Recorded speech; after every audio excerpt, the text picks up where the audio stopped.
Hi, everyone. Thank you so much for joining us today for Fostering a Culture of Compliance, Making Use of Technology. My name is Kaylee Hanson, and I am with GoCo, and we are so excited to have Michelle Cousins here today for this session. While we're getting started, and as people are rolling in, let's go ahead and put in the chat where we are currently located from. I am currently in Dallas, Fort Worth, Texas. The weather is getting a little nicer. It's not hot and humid anymore, and I'm so happy about that. Michelle, you said you were in Chicago. How's the weather there? Cold, very, very cold. I bet. Nobody visits at this time of year. That's so funny. I'm in a sweatshirt and it's only like 70 degrees here, so I can't imagine. But let's see, we have some Chicago, Florida. Florida's cold. Wow, that's interesting. I wouldn't have expected that. Pennsylvania, Rhode Island, Albany. We have people from all over. We are so excited to have you here today. Couple little housekeeping things. I will be sending the recording out after the webinar, so make sure to stay tuned for that if you have to drop off early. Additionally, at the very end of the webinar, I will be sharing the SHRM and HRCI codes, so make sure to stick around for those. And with that, Michelle, I'll pass it over to you. Well, thank you very much. I'm going to go ahead and take myself off of video so that you can focus on the material.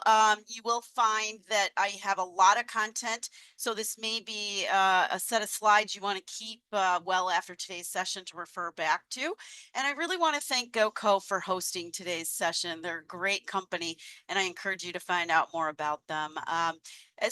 What are we going to cover? We're going to talk about why compliance matters, associated risks to think about, how to reinforce compliance training, motivating our employees to actually care about this, because let's face it, it's not the sexiest topic for a lot of people, and what technology can do to assist us as well. So little information about me, feel free to check that out if you look at the slides later on as well. I do a lot of speaking on these types of topics, but let's jump in and talk about why compliance really matters in the first place. So in general, compliance means conforming to a rule. Maybe it's a specification or a policy, a standard, a law. Traditionally, compliance has been explained by reference to what we call deterrence theory, where it means punishing a behavior is going to decrease the violations by both the wrongdoer as well as maybe by others as well. And that's the fancy definition, of course, that you see in Wikipedia and other places. But really, what we're talking about here is making sure, for instance, that we follow regulations, whether they're federal, state, or local regulations or industry specific, how we can think about maybe best practices that kind of go beyond the bare minimum. So maybe things within our industries, contractual requirements. So if you're contracting with vendors, that kind of thing. And from an HR compliance standpoint, that means that we have to make sure we're following all of the applicable labor laws, of course, and that we're understanding kind of the interconnection and interplay of people, processes, and structure. So my diagram there is just kind of a reminder that those three pieces on the outside of the triangle really have to connect effectively, or else we tend to see some fall down in compliance. And compliance certainly impacts our business, right? It strengthens our organizational operations and continuous improvement simultaneously. It's going to make sure to help protect your workers in your business. This is meaning that we need to have good procedures so we can identify and address any variations from required practices.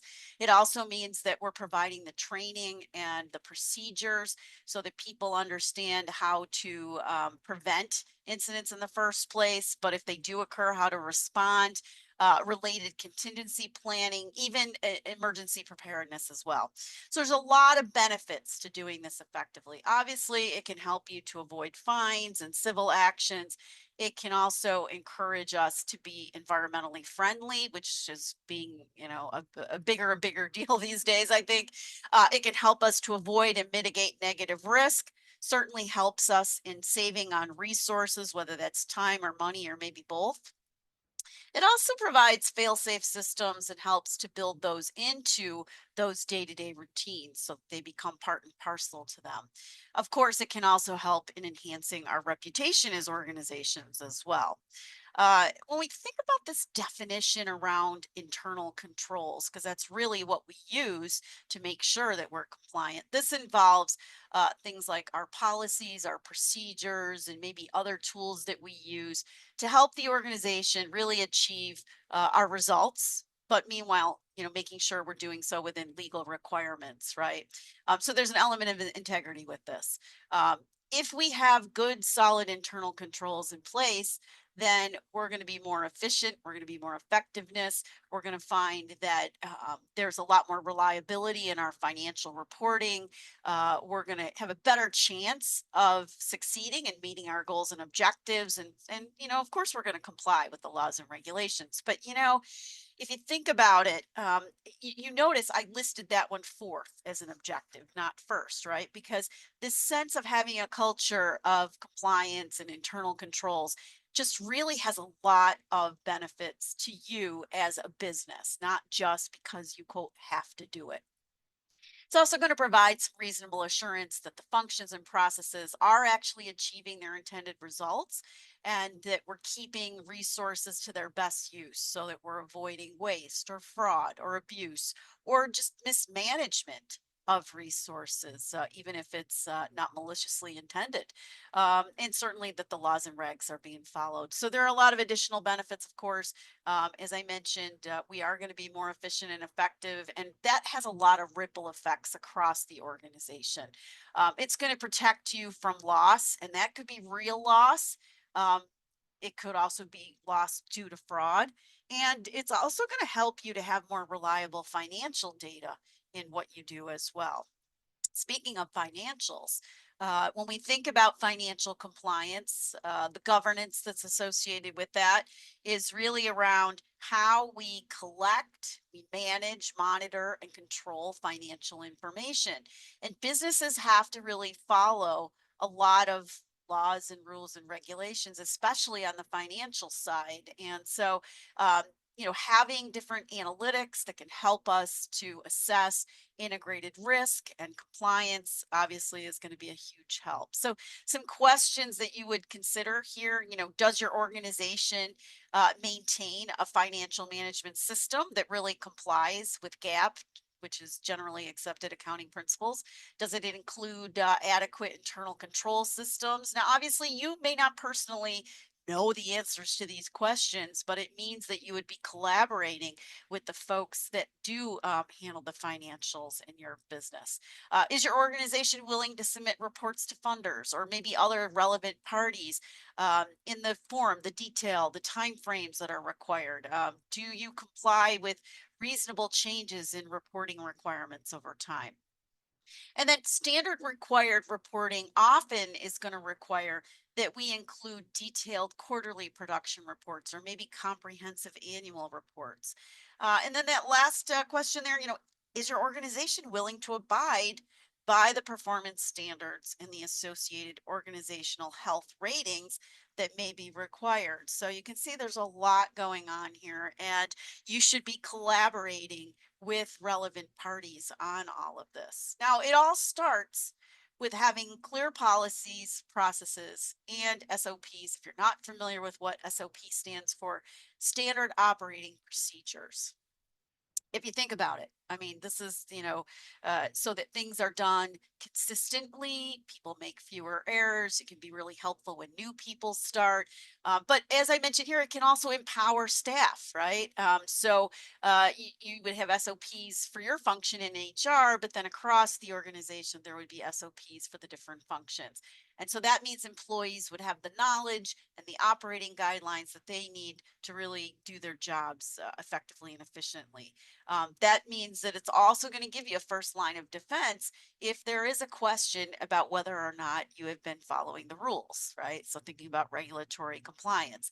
Um, just going to be smart business to have these types of things in place. If you look at what I have as the definitions, because I know sometimes people interchange these terms, policy is a mandate or a directive, typically from a board of directors or maybe a regulatory body or maybe like an executive director of some kind. Its primary purpose is to influence behavior in a specific manner. Usually it's these overarching principles. of how the organization operates. It doesn't get real granular in details. Now, a process is a high level set of related tasks that have to be completed to deliver to your customers and ensure compliance with a policy. So now, you're thinking about like, okay, what are the tasks? What is the order, the sequencing of things that have to be done? On procedures, now you're really getting down to the lowest level of detail.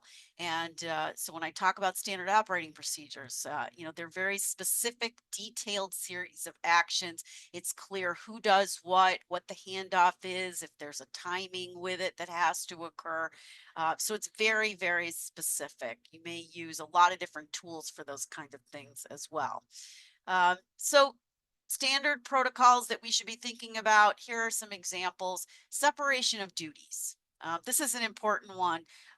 We've seen that fraud, for instance, occurs in businesses where they don't have the separation of duties, or maybe even just favoritism and that kind of thing. So you want to divide the responsibilities between different employees or areas so that no one person is controlling all the aspects of a transaction.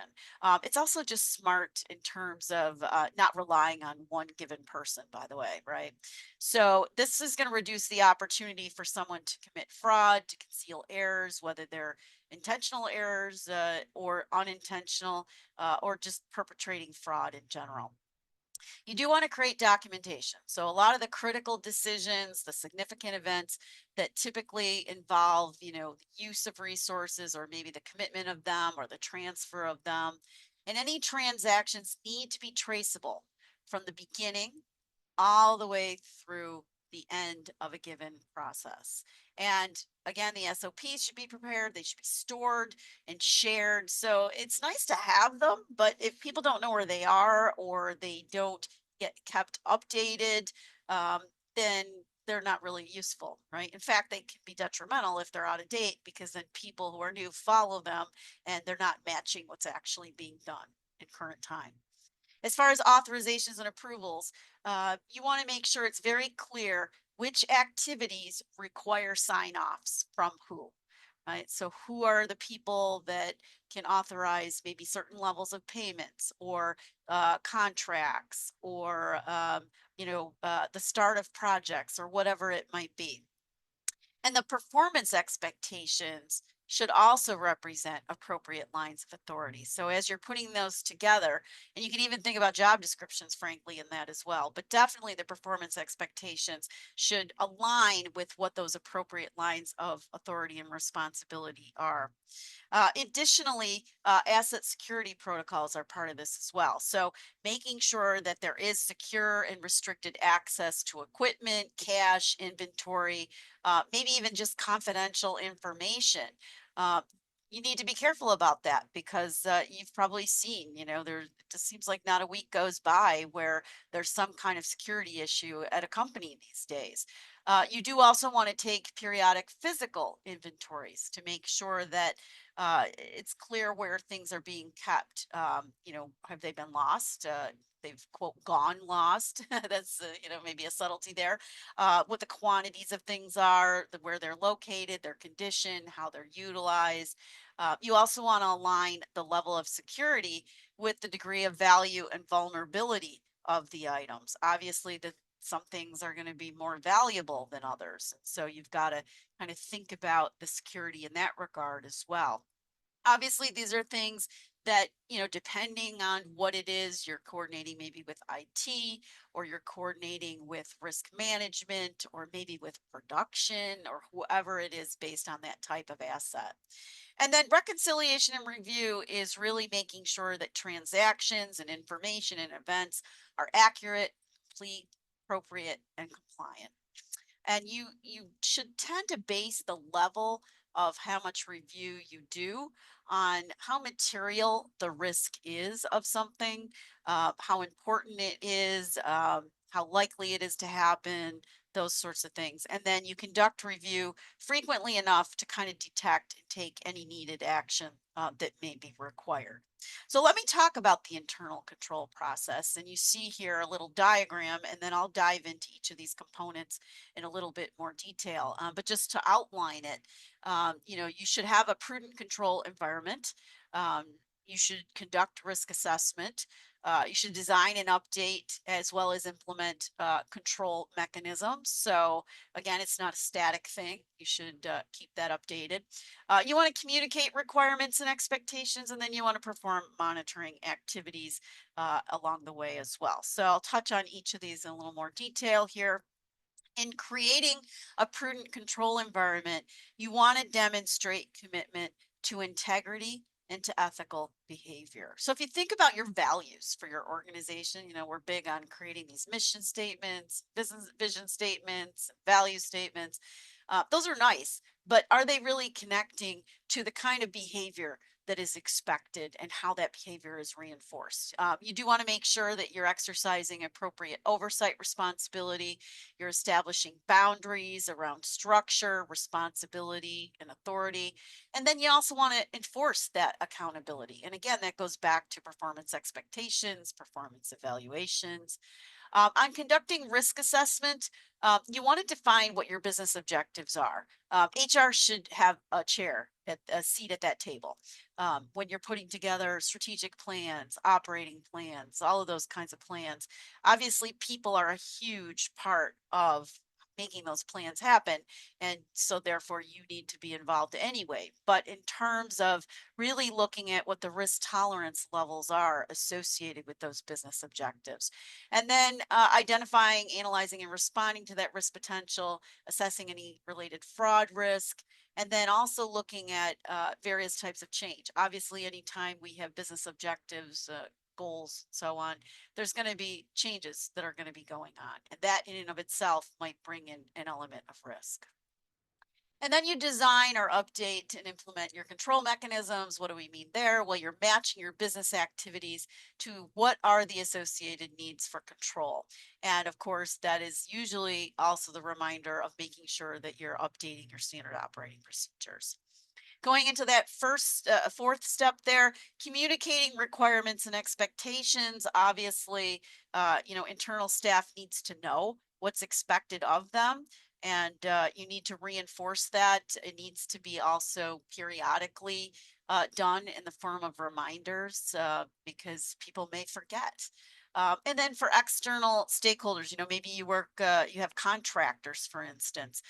Do they understand the expectations? And then you perform monitoring activities. So you identify any variances from what is expected and what are the reasons for those. And then, of course, you take action to try to rectify those situations. You want to align your control types with organizational accountability. And I talk about different types of accountability: directive, preventative, detective, corrective, recovery, and automated. Doesn't make a cute acronym, I guess, right? But when we look at directive, talking about setting policies and procedures, having spending limits, maybe having different standards around the work environment in general or around technology use. Preventative types of controls are where you're going to do some training, not necessarily you personally, but the organization should have training on these things. Maybe you help orchestrate the training. Maybe it's someone that's brought in to do that training. But you incorporate a review and approval process for any purchase requisitions. You want to make sure those are appropriate before any purchase. On the detective side, yes, it does sound a little bit like a TV show, right? But you're conducting supervisory reviews here, and so again, this kind of reviewing things, comparing transactions on reports to source documents, making sure that you're noticing any variability in what's going on, and then taking corrective measures, right? So documenting any revisions after you do identify an error or variance, updating access lists if an individual's role changes. In terms of recovery, that's a hot topic these days for a lot of us, right? I mean, Data backups have to be in place. So again, this is an opportunity to coordinate with IT, making sure you've got recovery efforts, storing documents in a protected environment in the first place. Think about on the personnel side how much protected information you have about your employees and maybe even other people as well, right? And then automation can be helpful in all of this. We do whole sessions on automation, of course, but engaging technology for things like card usage to get in and out of buildings or maybe even certain rooms. So entry control systems and maybe even just the password requirements that you have, whether they're the hard code passwords or they're used for software. We should be holding people accountable. What are the types of things that we should hold them accountable for? We should make sure that their computer passwords are periodically changed. I know it can get annoying for all of us when we have to keep changing our passwords, but that is really important, especially in today's environment. You also want to make sure that they're not writing them down. I've seen instances where people have them taped to their laptop, which kind of defeats the whole purpose, right? Make sure they're not sharing them with other people, that kind of thing. If people are using purchasing cards, then you do want to make sure those are checked against any authorizing documents. For management reports, make sure those are also compared to source documents. And also that only the authorized personnel are actually admitted to facilities, right? So again, that's something that has to be kept up to date because it probably changes on a relatively frequent basis. You also want to have documented confirmation that a particular policy or a procedure was actually followed. So receipts, tracking for mandatory training, accounts reconciliations, just to give some examples there. Do make sure that you have safeguards built in whenever you're creating a new process or a new procedure. You should always be thinking about accountability and risk in that formulation. And then maybe doing a sampling or a cross-checking of activities and if they're done and if they're done correctly. Formal and informal observations certainly play a role in all of this as well, right? I mean, just things that we notice. Are we observant of things that seem like they might present opportunities for some issues? So inspections or walkthroughs, interviews, just to kind of check in. So let me talk about some of these associated risks that we should be addressing. Conducting business has risk. I mean, there's no way to avoid risk entirely. So risk represents a level of uncertainty. Now, keep in mind, we tend to use the word risk in a negative connotation, right? Especially in a session like this. But to be honest, risk can be positive or negative. Anytime we try something new, we're taking a risk. And so if we don't take any risks, we also don't try anything new. So in the context of controls, though, it really does refer to something that prevents an organization from meeting its goals and objectives. And the possibility that the event may occur is factored in and certainly then the impact as well. So you're looking at, another word for possibility there is probability, not to get too mathematical on you here. And the effect or the impact we often talk about in terms of severity. And there's different types of risks. There's strategic risks, financial, regulatory, reputational, operational. So you really do want to think about it across all those different fronts. Some risk categories can be high risk. Some may be related to critical functions, and some may be just adherence to other types of legal and regulatory requirements. You should make sure that you're holding your managers accountable. Managers have a sort of different level or heightened level of responsibility over other types of employees. Remember that managers are agents of the company, right? They're representatives of the company. In fact, if you even look at a lot of your insurance for things, you'll see that managers are carved out separately from other employees. So thinking about that heightened responsibility and liability, you do want to hold them responsible for helping to establish and maintain these internal controls, making sure that they are keeping an eye towards the effectiveness and efficiency, that they are doing things like, reliable financial reporting, that they're complying with laws and regulations, that they understand them in the first place, that they are applying standards, that are typical in your industry across their work, that they are looking at the effectiveness of internal controls and that that's part of their performance expectations to do so.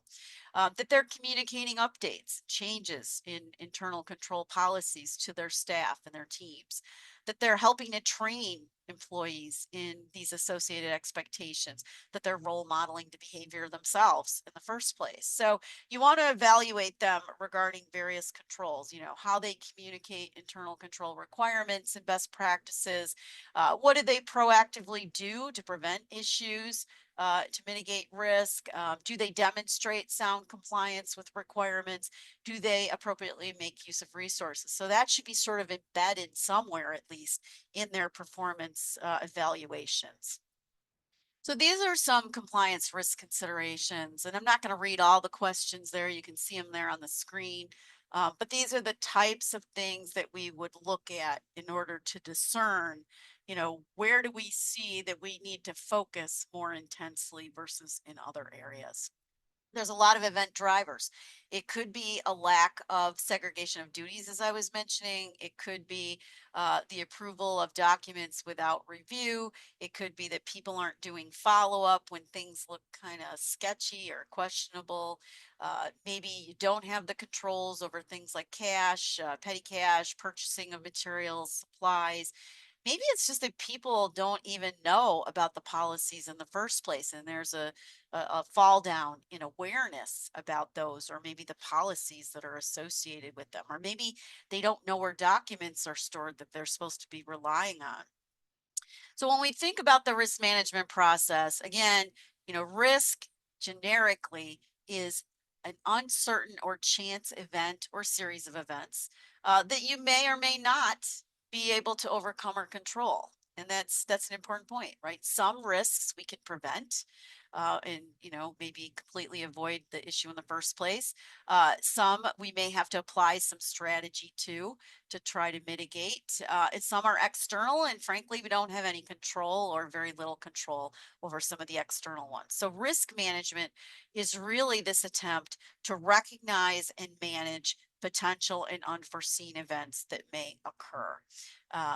So the more that we kind of think about these things and also engage other people in thinking about them, the more likely we are to uncover risks that we may not otherwise be aware of. Risk is going to vary a lot across the organization, especially the larger your business is, or maybe the more locations that it has, or the more employees that it has. There's a lot of different types of risk to consider here. I just list some of the typical categories here: biological, chemical, and physical, or production related, ergonomic, psychosocial, compliance related, emergency related. As I mentioned, this is something that requires a lot of collaboration to think about. So you want to coordinate between IT operations, yourselves, leadership.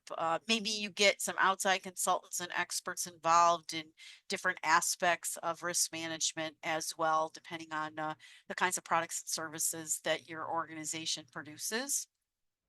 And you want to think about this way of, looking at risk management. So let me kind of talk through each of these as well. You want to identify the risks. So generally, you're making a list of possible risks. Maybe you're brainstorming those, maybe getting together with other people to come up with that laundry list, and then breaking down the processes into steps. So if you do have standard operating procedures, that can be your place to look. Okay, what risks are associated with each step that we have in this standard operating procedure? What are different ways that we can get people together to do these kinds of things? You can, use all kinds of different brainstorming techniques, nominal group techniques. Using checklists can be really helpful, attribute listing, all kinds of techniques. Also can capture a lot of the information using things like cause and effect diagrams or flow charts, influence charts, doing some SWOT analysis. If you're not familiar with what SWOT stands for: strengths, weaknesses, opportunities, and threats. So how do we assess risk? So, again, any option is going to involve some level of risk. The key is to think about taking calculated risk. And I use that phrase a lot with my clients because that helps us to kind of I guess, monetize or solidify, what is the likely damage of something if it does occur.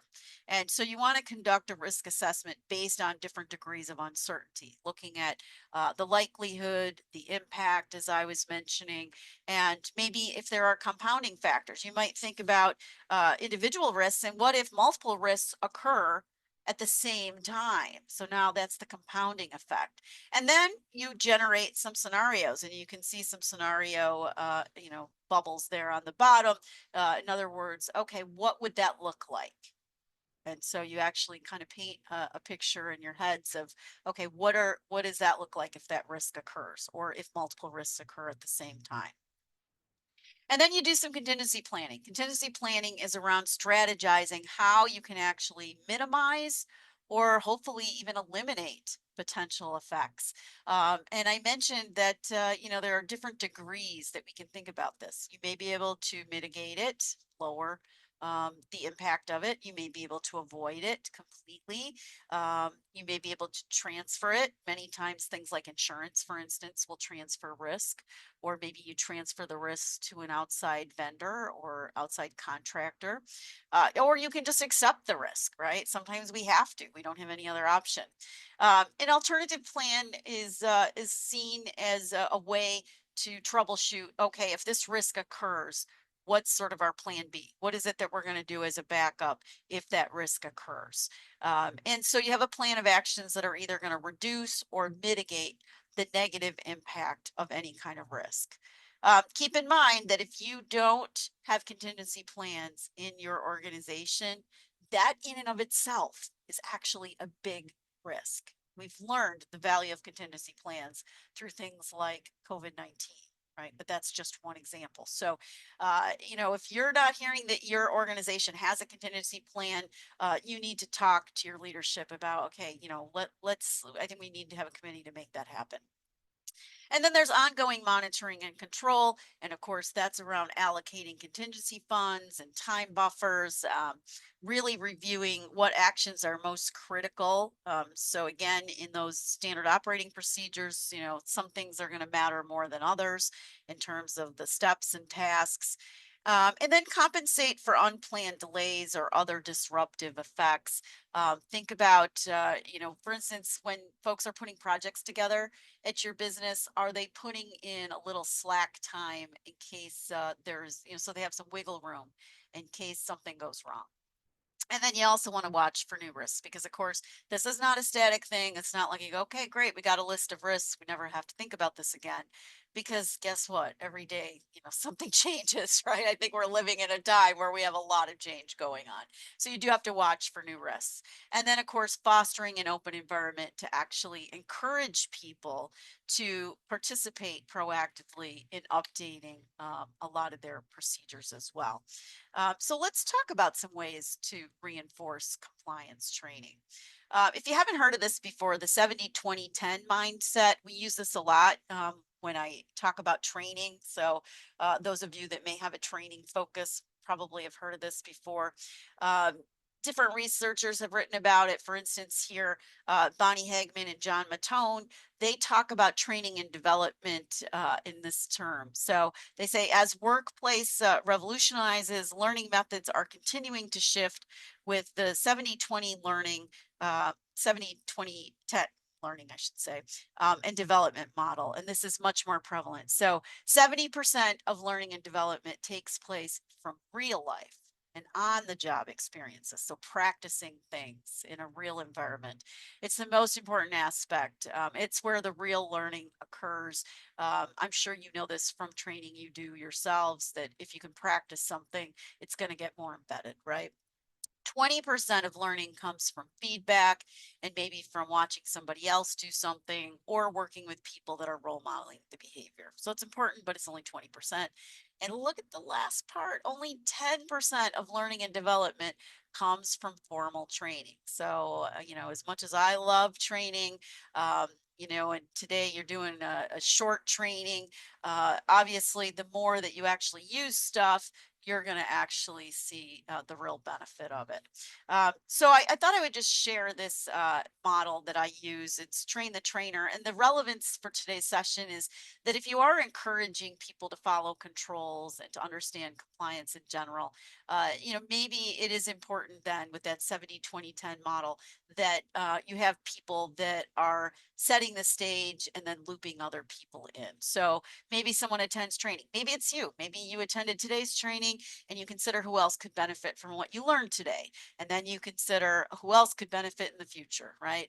Well, if you consider who could benefit, then maybe you're deciding to share some of the materials. Maybe you do a summary of the materials. Maybe certain people are going to care about certain parts versus others.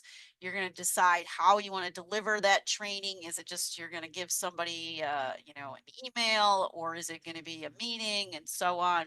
Um, Obviously, if there's a lot that you're conveying about compliance, maybe there's a schedule. Maybe, these days we're seeing that a lot of training on very complex processes and things does well if you have training in small bites as opposed to all at once. So instead of having like an all day training, you can kind of, do it in little fits and starts where it also kind of reconnects people to what was talked about previously. And then you factor in the unique needs of other people. Again, it may be just in terms of how approachable they are or accessible they are, or maybe not everybody needs to know everything about compliance. Maybe they need to know what their certain piece is all about. Now, believe it or not, we can make compliance and understanding it fun. I know you think I'm lying, but I'm not. So don't expect people to just go, oh, compliance, can't wait, right? Because again, a lot of you may even be taking this training because you say that this is something I should know about, not as exciting as, maybe talking about some other topics, but um, it's important. And so how can you convey this in a way that may be helpful? Well, don't expect people to stay late or to fit this in at the expense of meeting other deadlines, right? That's not going to win them over. You know that. And the more that you can gamify learning in the workplace, so maybe turn it into some competition, right? Maybe you have people in groups and you ask people in the groups questions and play a little like, okay, you get it wrong, you're out. Let's see who the winner is. Maybe you give out a prize, right? People love to compete for things. It's kind of amazing, even if the prize is something silly, by the way. You can even mix in like a Jeopardy-like game as a way of reinforcing concepts. By the way, if you reach out to me after today's session, I think somewhere in my computer I still have like a little template that you can use that makes it really easy to set that up. But you can give out small prizes to the winners. You can give goofy gag gifts to the losers. So, some ways to kind of get people engaged with material that can otherwise feel a little dry. And then you want to create video or audio recordings of your trainings. That can be really helpful in a lot of ways, right? Because sometimes people aren't there for the training. Maybe their kid was sick at the last minute or something like that. So if you can condense the training into key points, that can be helpful as well. Or chunking the information into small bites, as I was mentioning. You can push out the recordings. Rather than just having people have to go out and find them. So push versus pull, they call that. Um, you can show people how the associated behaviors work. So maybe even if there's an ornate process and you want to make sure that it's being done according to regulation, maybe there's a video that you show of someone doing that particular task. You want to periodically resend the information as well as a reminder, because again, people are busy, they got a million things going on. They don't always automatically remember. You can also use the recordings of any training for new hire orientation as well, right? So that's another value add. And also, think about the idea that you want people to learn when it's convenient for them. So the more that you can make any training, whether it's compliance related or otherwise, convenient for people, they're more likely to give the full attention. So here are some ways to kind of heighten the awareness and to educate other people. Typically, people have to hear something more than once and in multiple ways before they actually retain the information. So there's been a lot of studies done about this. There's a reason why when you watch the nightly news, you know, if I'm watching Lester Holt and he says, coming up on tonight's news, blah, blah, blah. All right, he covers a news story, they go to commercial, and he goes, when we come back from the break, we'll talk about blah, blah, blah. You come back from the break, and then he covers it. And then you go into the next break, and he says, when we come back the break, we'll talk about blah, blah, blah. So there's at least 3 times that he's hearkening back to the same concept. And that's very effective in marketing, in journalism, but it's also really effective in helping other people and educating them. You do want to communicate using both formal and informal means. So again, some people are going to respond to the official communications, and other people are going to maybe need to have that in a more informal way. You also want to associate your internal controls with the mission, the vision, the goals, the objectives, not only of the organization, but maybe for a given department as well, so that they see the relevance for how it really ties back to what they're trying to achieve. And certainly tying it back to how you are treating your customers. You want to make sure you have a formal communications plan. I always say that, you know, communication is sadly an afterthought in too many instances. And obviously, communication is hugely important in all of this. So, some different communication mechanisms you can use. You can have staff meetings, you can do informal one on ones or brown bag lunches to convey information. You can have posters up reminding people of compliance issues. You can have message boards. Maybe you have a company newsletter that is an internal thing. Maybe it's that you have a little reminder in your email signature line. But also things like recognizing the achievements and the accomplishments of folks that are taking this very seriously. I think many times we reward people because, you know, they brought in a bunch of new revenue and that kind of thing. And that's really important. But also, are we rewarding people for upholding these rules that we have to follow? Encourage people to ask questions. You know, they want to know why they're being asked to do something, for instance. You know, the more that we can help them to understand the reasons behind it, the more likely they are to comply. Make sure they do have their job specific training in the first place, obviously. Definitely include compliance related matters in your new employee orientation. And you may want to have a shared site that is also related to it. Or maybe you use internal wikis. So similar to how Wikipedia is set up, you can have an internal wiki. And what's nice about that is that maybe multiple people have access and they can update it. It will show you the original version as well as who updated it and what the update was. So a lot of ways technology can help us with that as well. So how do we motivate people to actually care about compliance? Well, we need to drive this need for accountability. And accountability really starts with making sure that we're clearly defining the results in the first place. What does success look like? Making sure that is consistently conveyed. And accountability is determined proactively. So again, you want to do it before the fact, not retroactively after the fact. A lot of advantages to holding everybody accountable, including ourselves, right? It motivates unity and consistency. It helps improve our efficiency and our productivity. Definitely helps to promote workplace synergy as well.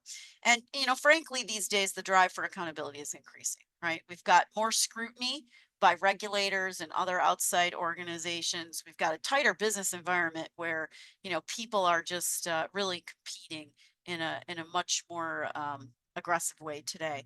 And there's just a lot more media attention on these issues as well. Now you see a little cartoon there, you know, you've got a problem with avoiding personal accountability. Yeah, and whose fault is that, right? So kidding aside, you want to engage your staff in things like doing management control reviews. What are these? Well, they evaluate your management controls and help determine how well they're actually promoting good stewardship of resources. This is going to help you to operate more efficiently and effectively, of course, but it's also going to help in tactics for identifying where there are inefficiencies, where you can make improvements. So keep in mind that a lot of these activities around internal controls and compliance are also going to help save money as you identify where things can be done differently. It's also going to give some reassurance towards achieving your objectives, of course.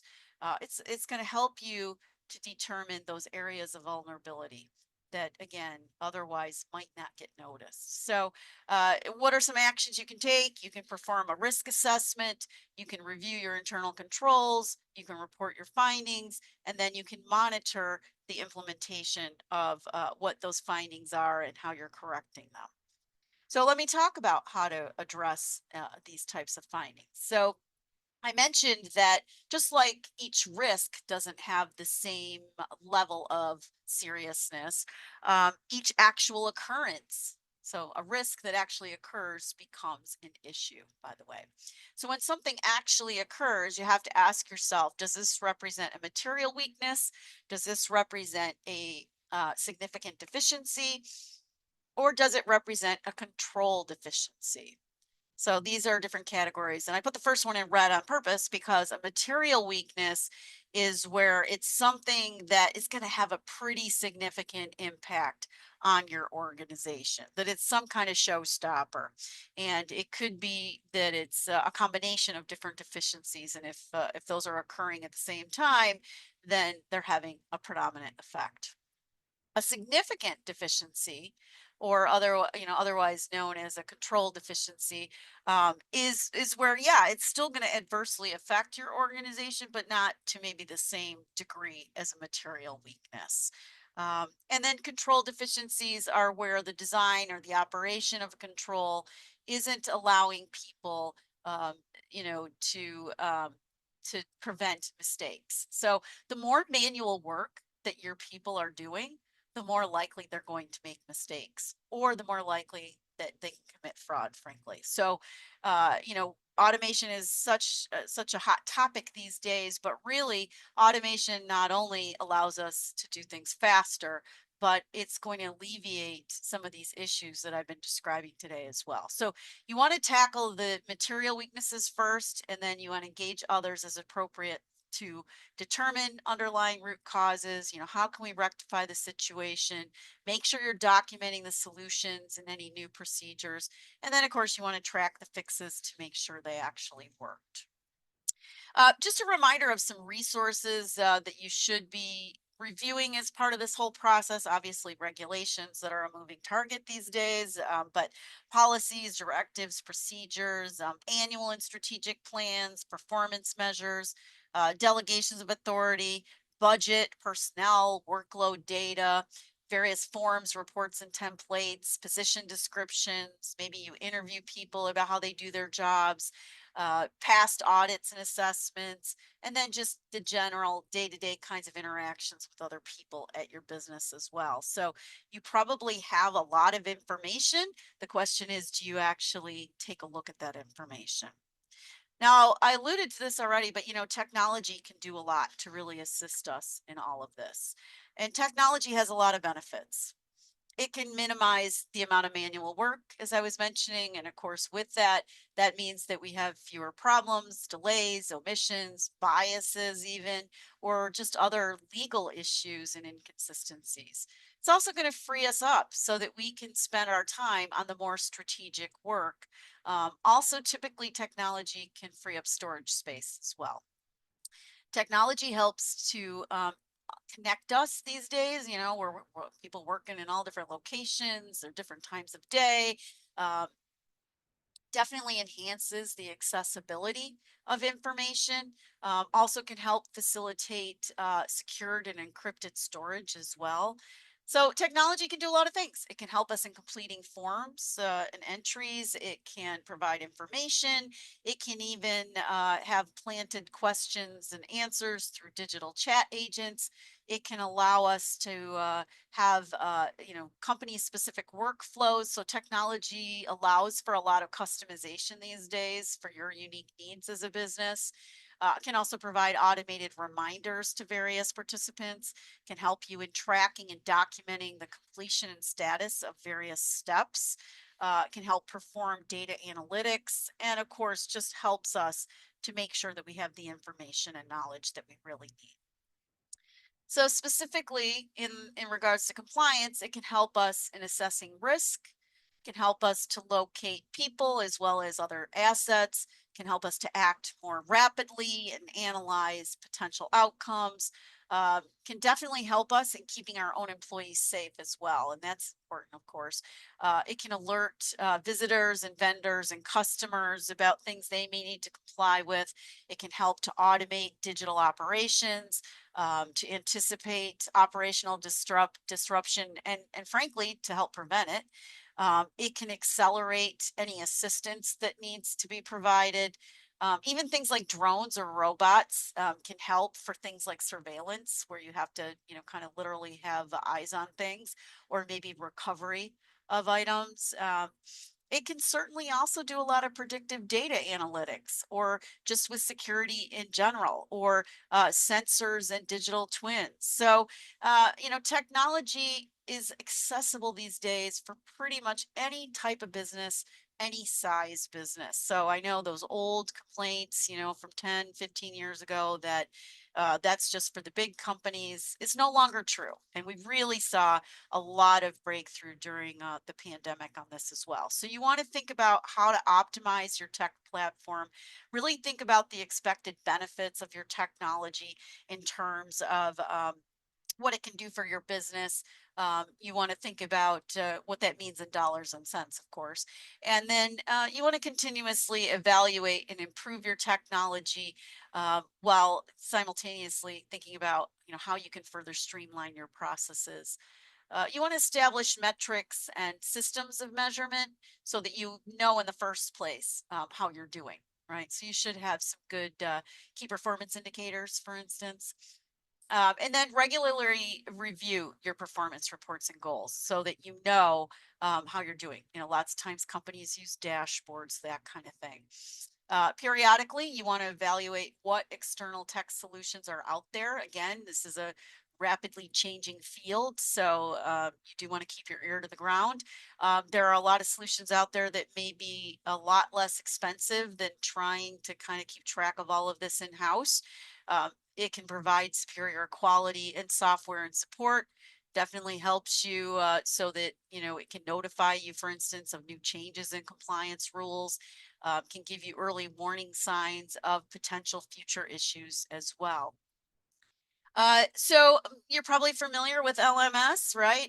But what can a learning management system really do in this regard? So online integrated software can be used to help create, deliver, track, and report educational learning, associated outcomes. So again, thinking about your team, your people, and how are you actually keeping track of whether or not, for instance, they've gone through compliance training or other types of training.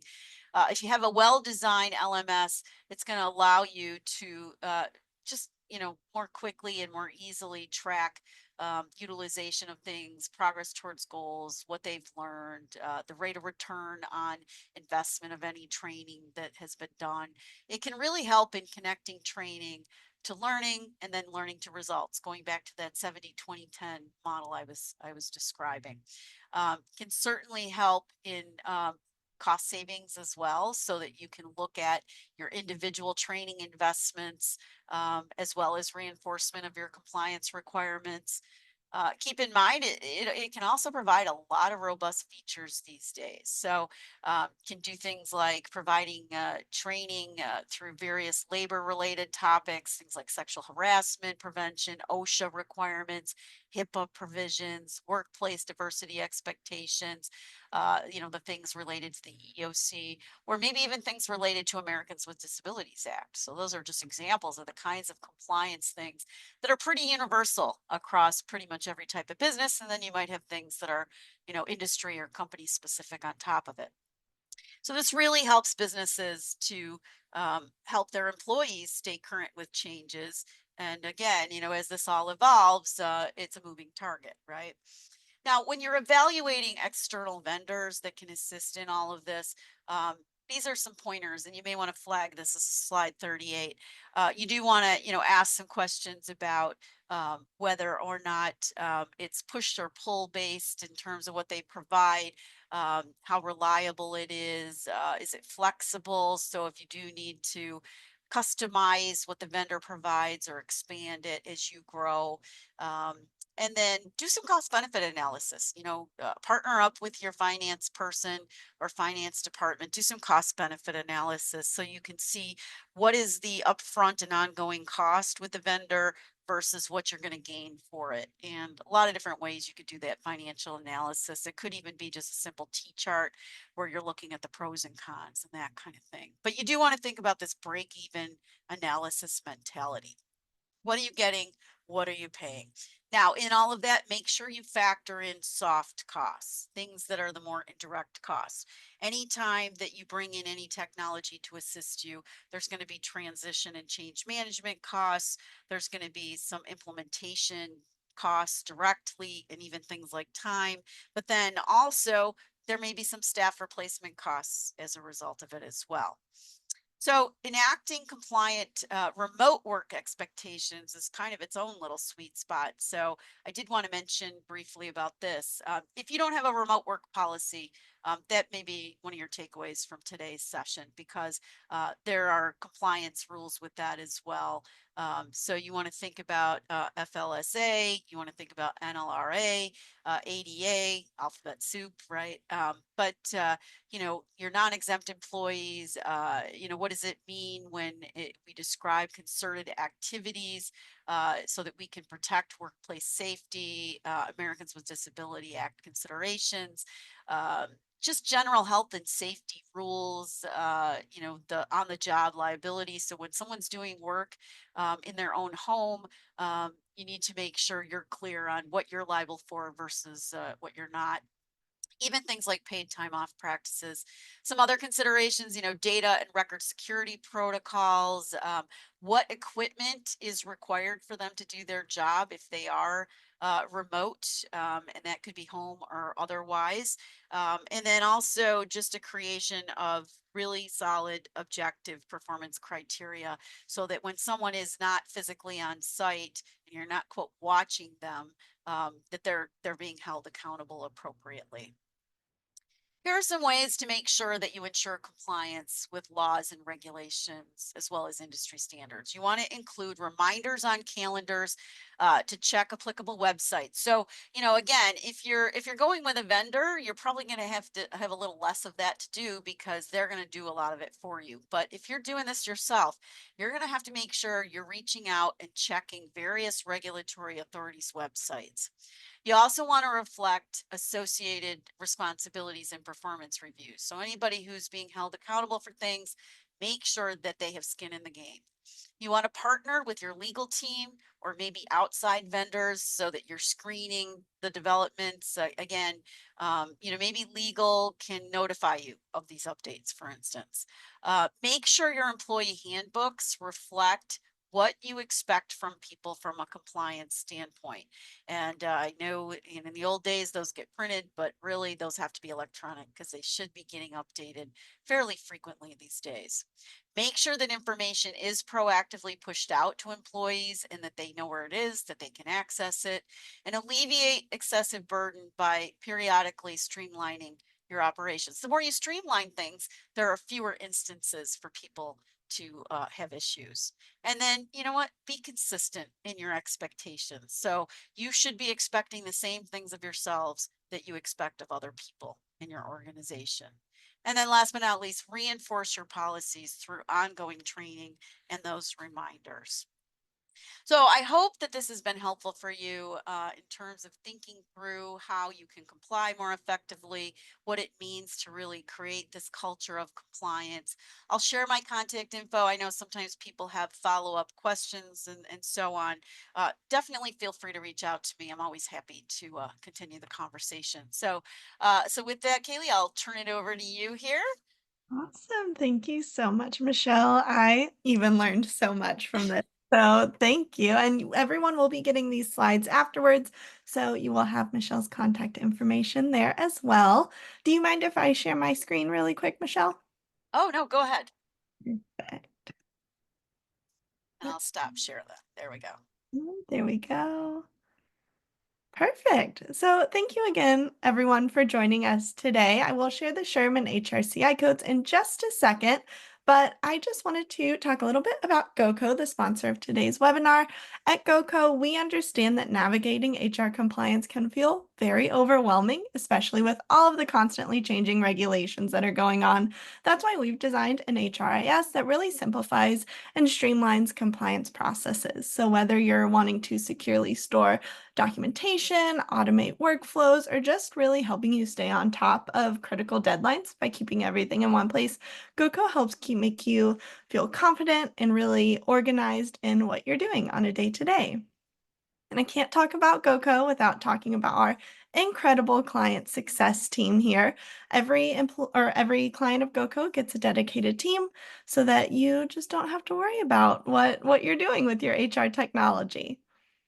If you'd like more information, feel free to scan the QR code or go to goco.io/coffee, and we will give you a coffee gift card for meeting with us. I hope everybody has a great rest of the week. Yes, me too. I hope everyone has a great one, and thank you again, Michelle. Have a great week, everyone. Bye. Bye.